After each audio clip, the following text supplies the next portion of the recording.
بسم الله الرحمن الرحیم. درازار فی الزبان آفیشل نه تاسو ته هرکلی ویم. السلام علیکم ورحمت الله وبرکاته.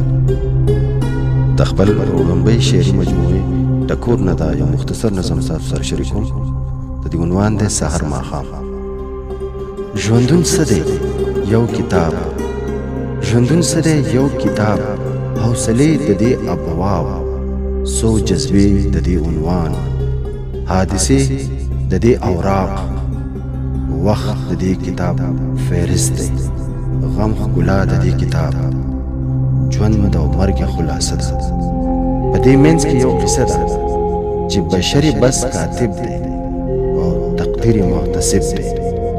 لمر راخیږي بیا ډوبېږي، یو داستان تکمیل ته رسي.